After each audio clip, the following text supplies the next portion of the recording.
A female police officer walks into a prison cell and calmly tells the inmate, "You have exactly few months left to live. After that, your execution will be carried out. If you have any final wish, let us know. We'll try to fulfill it."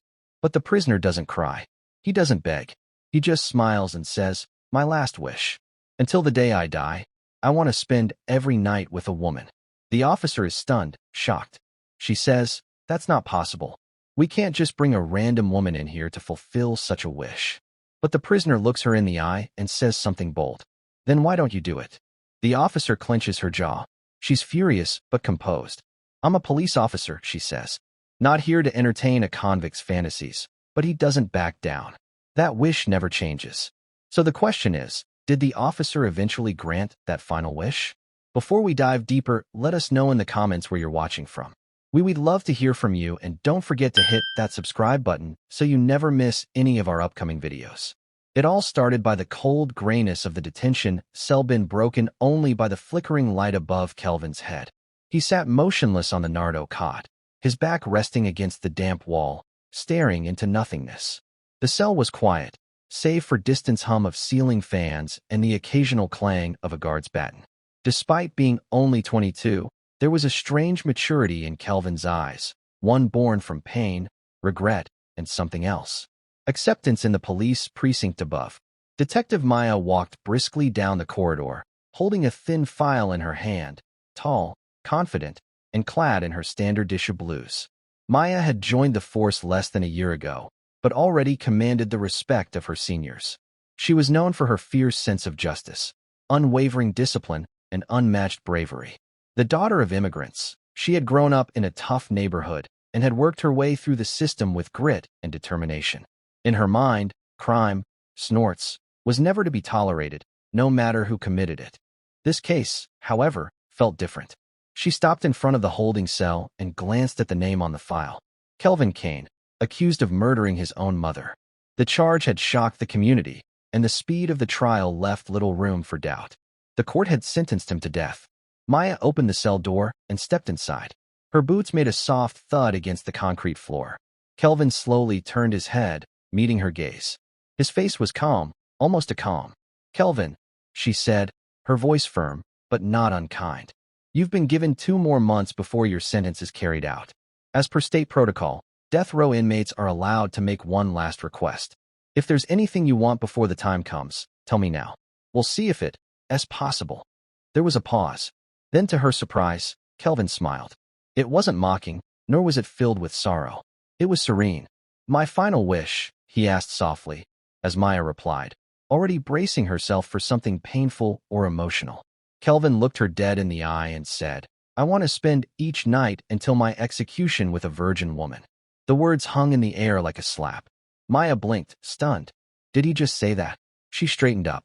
"That's completely inappropriate," she said sharply. "You do understand that we can't bring a girl to before she could finish." Kelvin cut in with the same unnerving calm. "Then why don't you fulfill it?" Maya's jaw clenched. "Excuse me?" she asked, a trace of disbelief in her voice. "You asked what I wanted?" "I answered," Kelvin said, his voice level. "You're a woman. You're not married. I assume you're also the one in charge.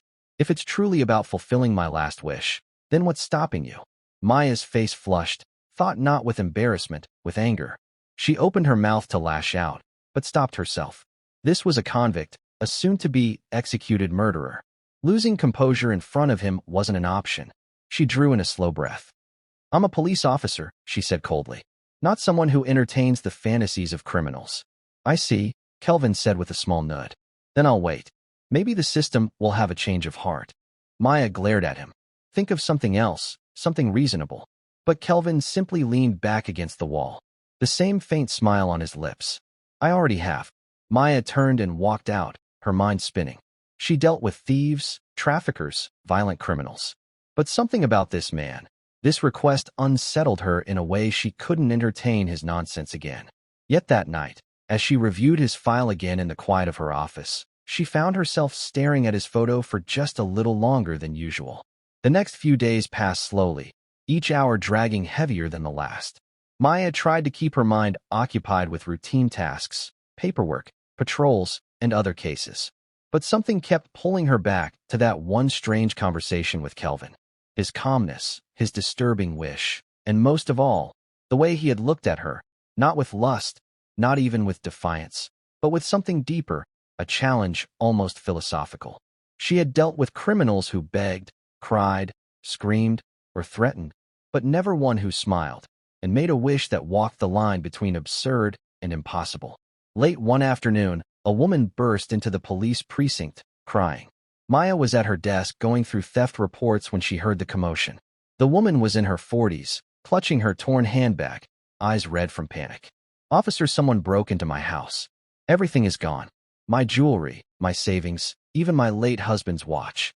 Maya stood up instantly and calmed the woman. "Don't worry, ma'am. We'll help. Just tell me your address and anything suspicious you noticed." After briefing to patrol officers and sending them to investigate, Maya decided to wait at the station. Only she and Kelvin were now inside the precinct. The other staff had left for the field. The sky outside turned to amber. The sun dipped low, casting long shadows across the tiled floor. Maya, restless, walked down the hall toward Kelvin's cell. Maybe it was boredom or curiosity or something. It's unexplainable that drew her back there. He was sitting in the same position as before, back against the wall, his legs folded. He looked up and smirked when she approached. "I was beginning to wonder if you'd come back," he said. "I didn't come for your amusement," Maya snapped. "I came to ask, do you feel nothing? You were sentenced to death for murdering your own mother, and yet here you sit, smiling as if it's all a game." Kelvin's eyes darkened slightly, the smile fading just a little. "Did you ever think," he said slowly, "that maybe I didn't do what they said I did?" Maya frowned. "The evidence is clear. Your mother was found on the floor bleeding. You were standing there with a bloodied stick. You didn't even defend yourself during the trial." "I was in shock," Kelvin replied, his voice softer now. "My mother. She was everything. I heard her scream and rushed to her. Someone had already hurt her. I grabbed a stick from outside to defend her, but by the time I got inside, it was too late." Maya didn't respond immediately. Something in his voice felt real. Too real.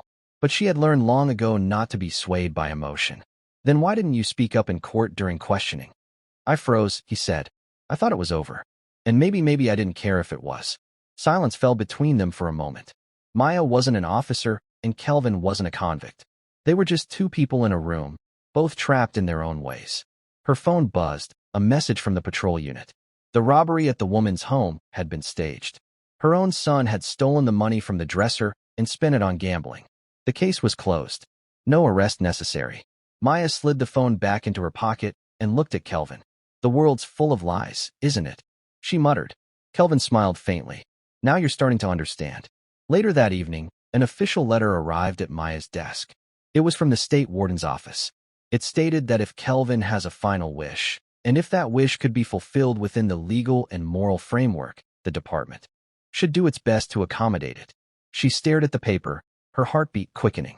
The next morning, she brought a cup of coffee to Kelvin's cell, something she'd never done for a prisoner before. He looked at the cup, then at her. "You're being kind," he said. "That's dangerous in a place like this." "Still have 2 months," she said, handing him the coffee. "This doesn't mean anything." He took the cup, sipped slowly, then looked her in the eyes. "The wish I told you about, it's still the same." Maya didn't speak. She stood there motionless. "You know," he added, "I've seen so many people come and go, guards, officers, priests. But when you came in that first day, something changed. You didn't look at me like I was a monster. You looked at me like I was a man." She looked down at her boots, heart thudding.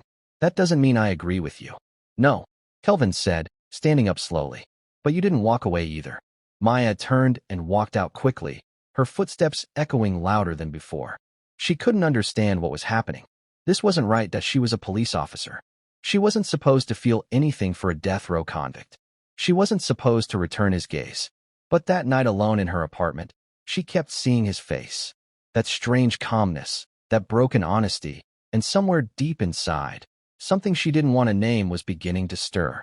The rain tapped gently against the window panes of the precinct that night, soft and rhythmic, like a heartbeat in the dark.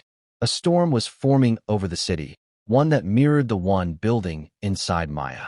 For days, she had fought the turmoil within her. The growing empathy, the confusion, the emotional pull she never expected to feel for someone like Kelvin, a convict, a man sentenced to die. But he wasn't like the others. There was something disturbingly honest about him. Something vulnerable, raw, human.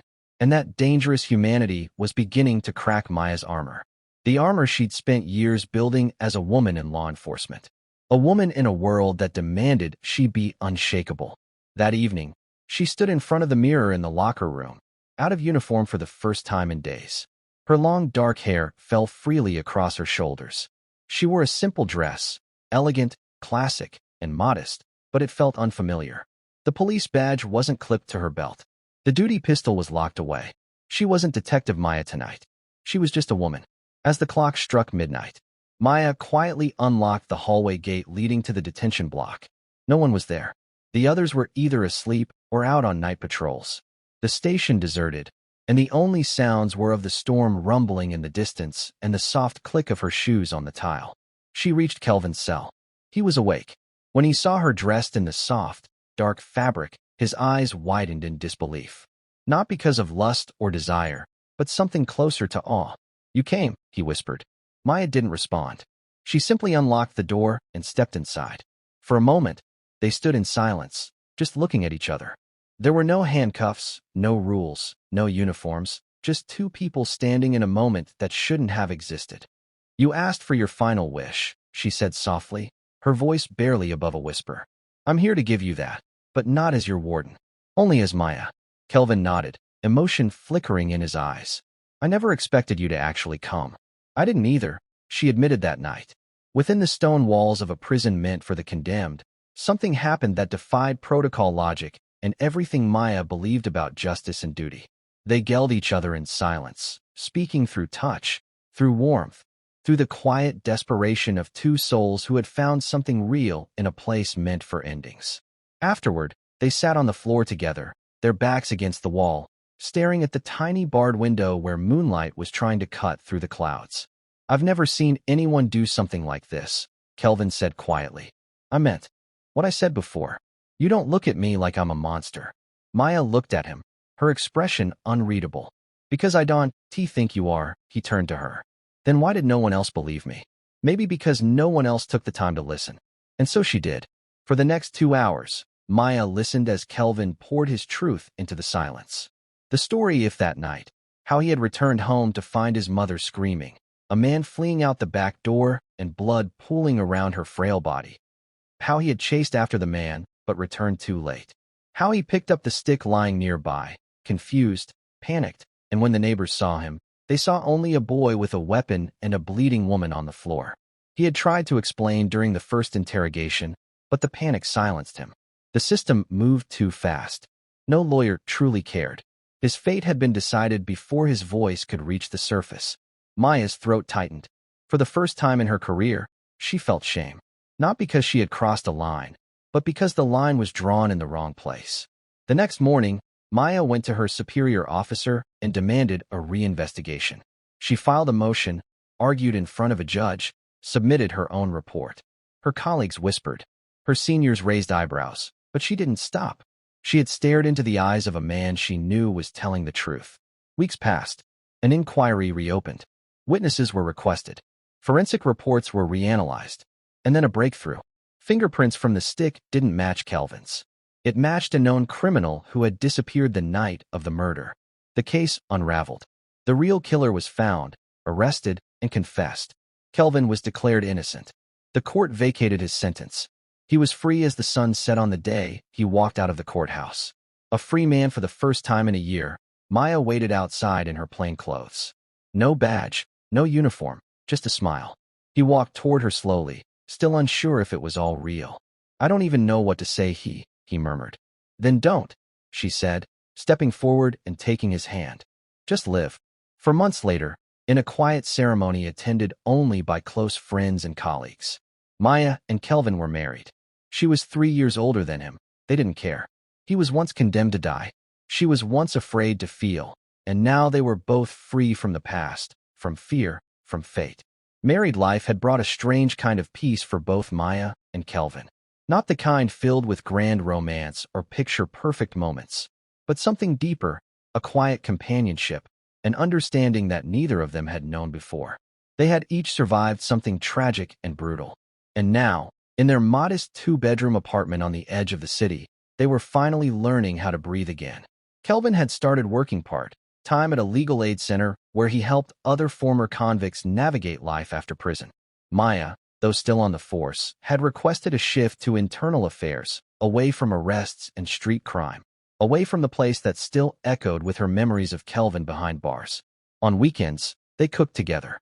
They argued over little things like which side the couch should face, or whether to plant tulips or roses on the balcony room. Staring at the moonlight pouring in through the window, the trauma of prison not fully faded. Still, they were healing slowly but surely. And then came the letter. It arrived on Tuesday. No name, no return address, just a plain envelope slipped under their door. Maya picked it up absent-mindedly as she returned from her morning jog. She opened it, expecting a bill or some promotional flyer, but what she read instead made her freeze in place. "You freed a murderer. I wasn't finished with him yet." The paper slipped from her hand and fluttered to the floor. She picked it up again, scanned every inch.